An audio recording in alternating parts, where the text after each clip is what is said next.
Hey guys, what's going on? It's Eli back with another review video, and yes, that's right. Reviewing the fourth and final film in the Shrek franchise, Shrek Forever After.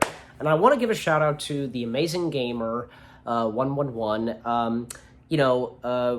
We were going to do this originally, but, since he's been busy, and because, the time and such, this had to come out, this review, and, it's just going to be me, doing this. And I'm sure he won't mind, so, I guess from what I could tell, he seemed to have enjoyed this, I'm pretty sure. Yeah, and I'm sure he would give it 5 stars, so.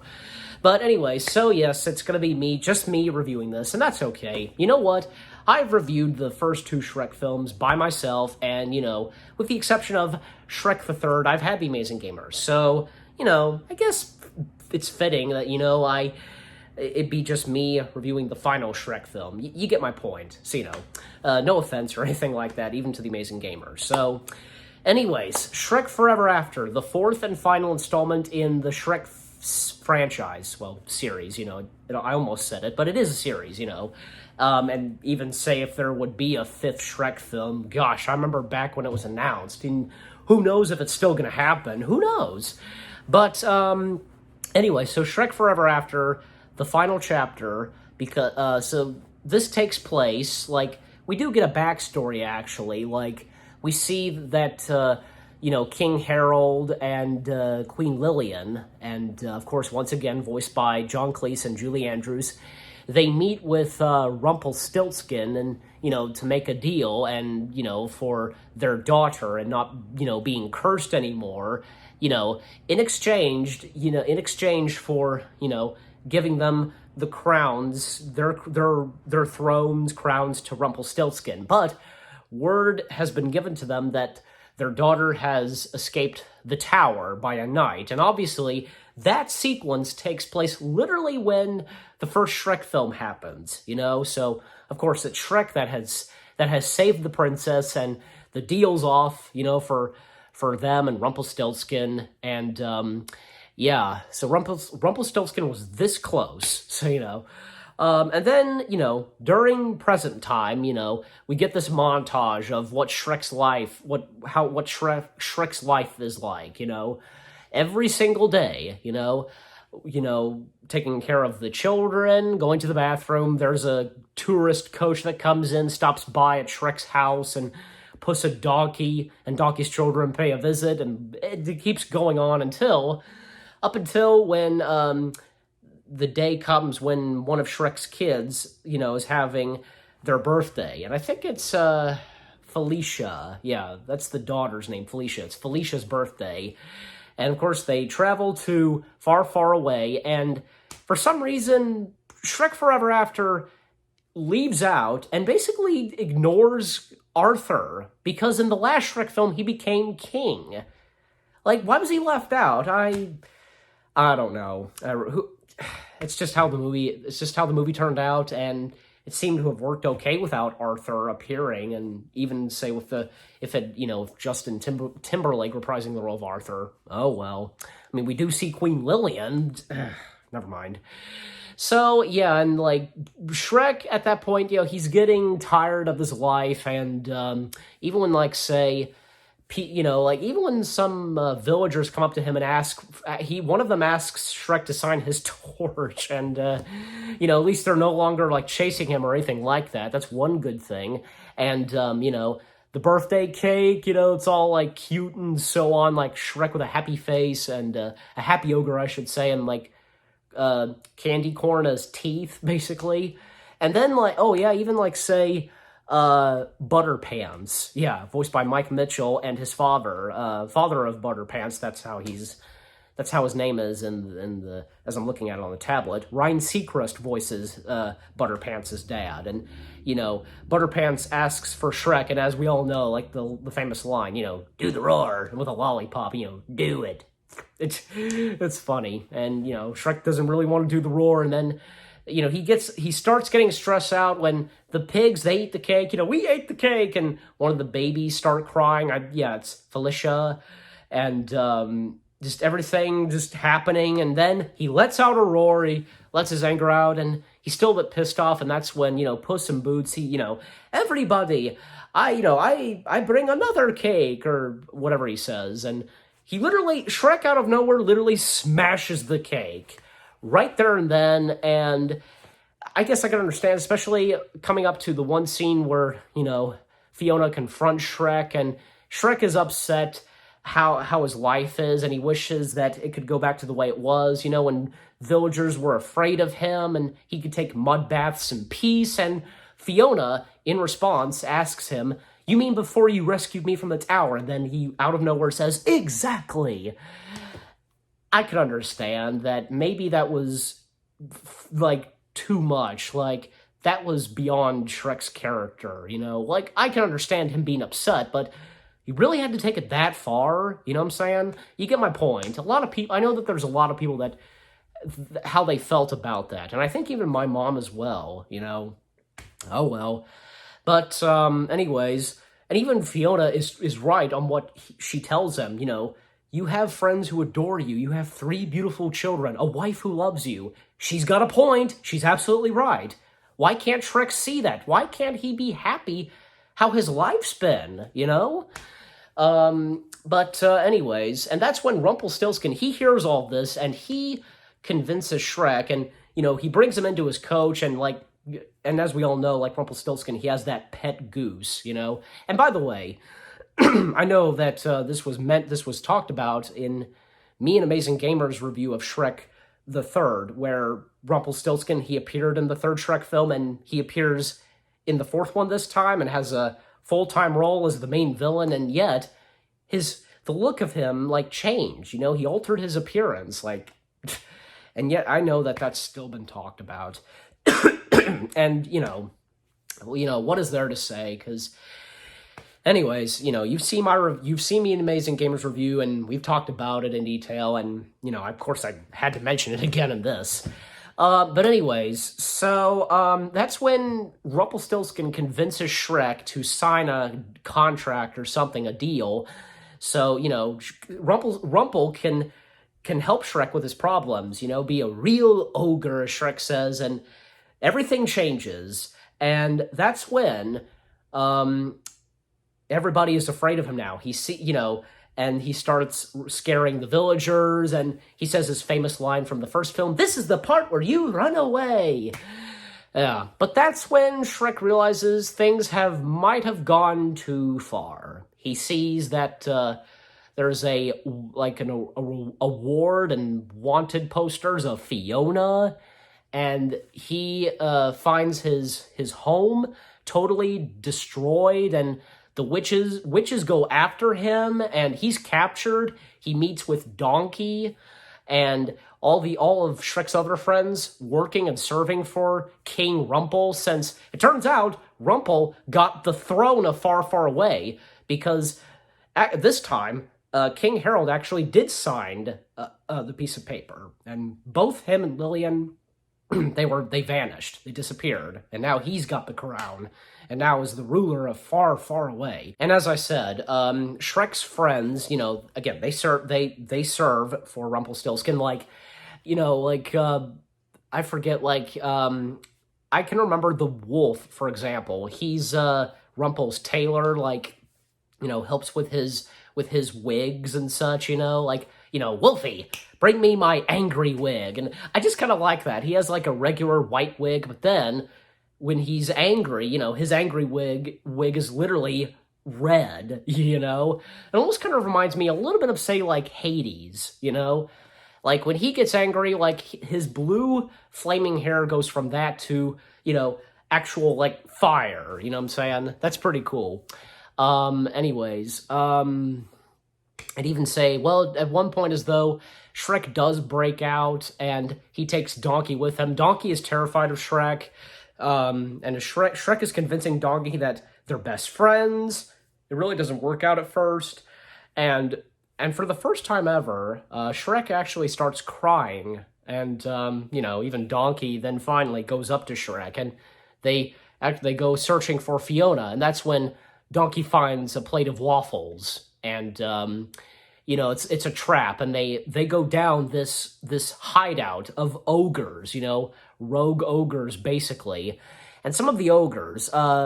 There's Cookie the Ogre, voiced by Craig Robinson. I mean, it's not showing the full last name, and also Gretchen, voiced by Jane Lynch, and Brogan, voiced by John Hamm, and of course Fiona, who is the leader of the ogres and has her hair, let down her hair and is a fighter, etc. And Fiona, of course, doesn't recognize Shrek, and neither does Puss. Puss in Boots is Fiona's cat, and Puss is fat, and Puss this time saying, instead of fear me, he's like, feed me if you dare. He's got like a pink, what's it called? Like what that cats would have, ribbon or something like that. You know what I'm talking about.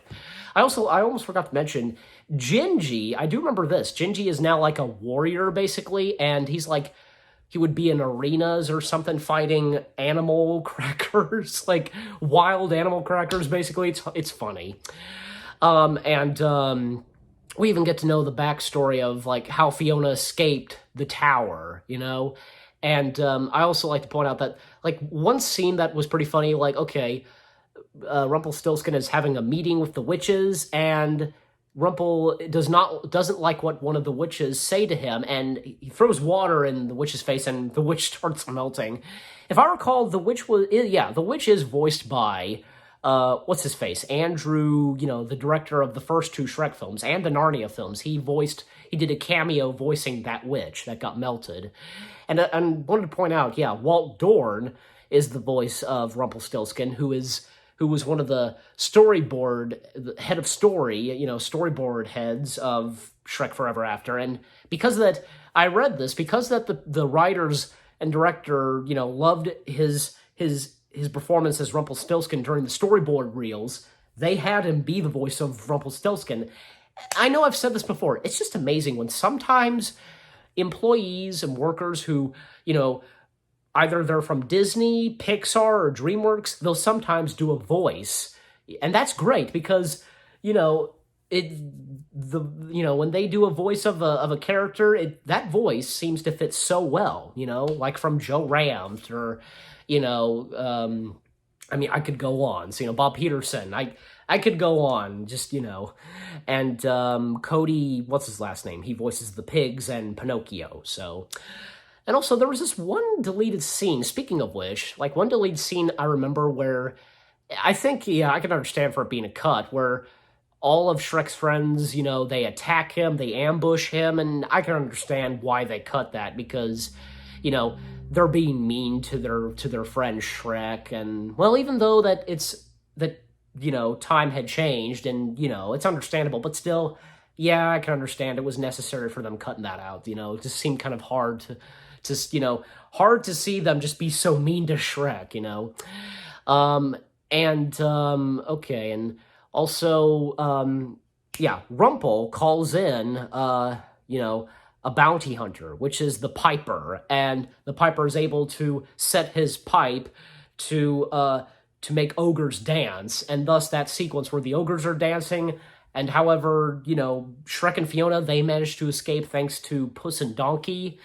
And it's funny, after they fall into, like, the river, Puss asks Donkey to help bathe him, because, well, Puss is fat, And Shrek, at one point, he asks Fiona and tells her that, only true love's kiss can break this whole thing and change everything back to the way it was. She does do it, but it just doesn't work, because not quite there yet, true love. Even at one point, like Shrek and Donkey and Puss, they do come face to face with Gingy, and I think, they do force Gingy to tell them where Rumpelstiltskin is and with the ogres, and at one point, Puss eats Gingy. I think I recall my mom's reaction, like, she couldn't believe that, like, Puss ate Gingy. She kind of laughed at that. Just, wow. Yeah, Puss ate Gingy. Oh, my gosh. But anyways, and the climax, and even, say, Rumple keeping the dragon in a cage, and, Donkey's wife, even Shrek telling Donkey, that's your wife, blah, blah, blah.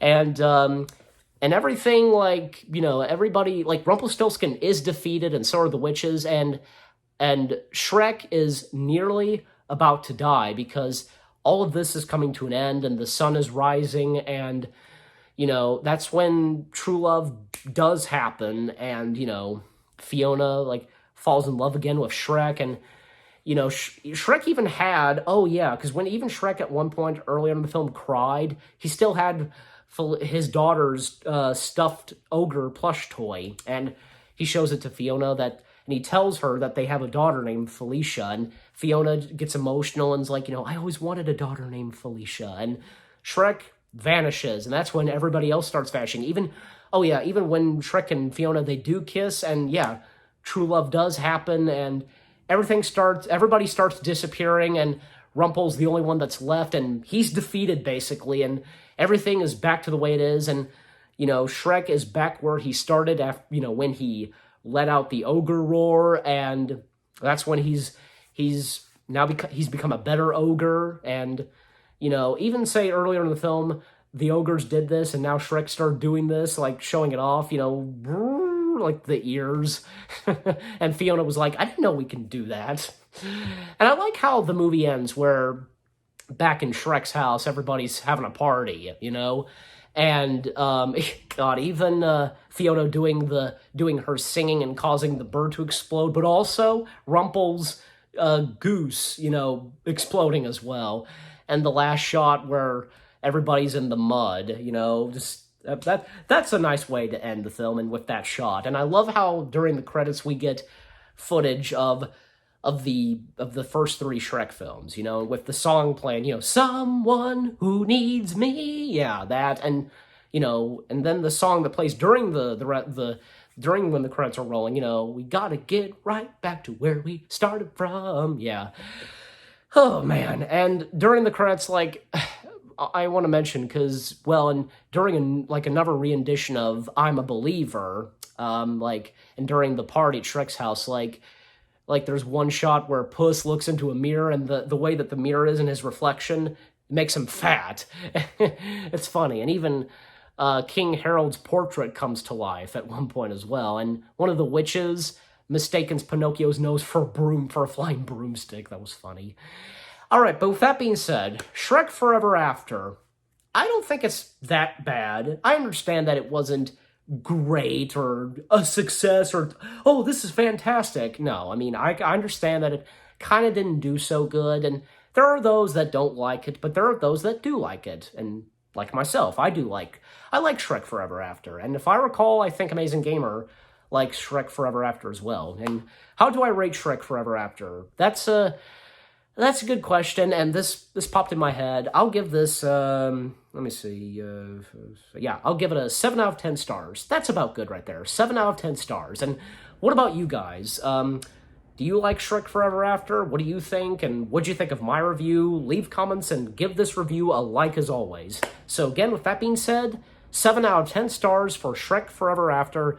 I hope you guys enjoyed my review of Shrek Forever After. More reviews coming your way. They're going to be awesome. Keep looking forward. And I'll see you guys in the next video/review. And stay tuned later tonight, where we're going back once again to the MCU.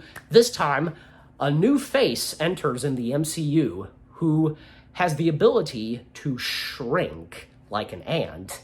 You know what I'm talking about. Stay tuned for that. Take care, and peace out.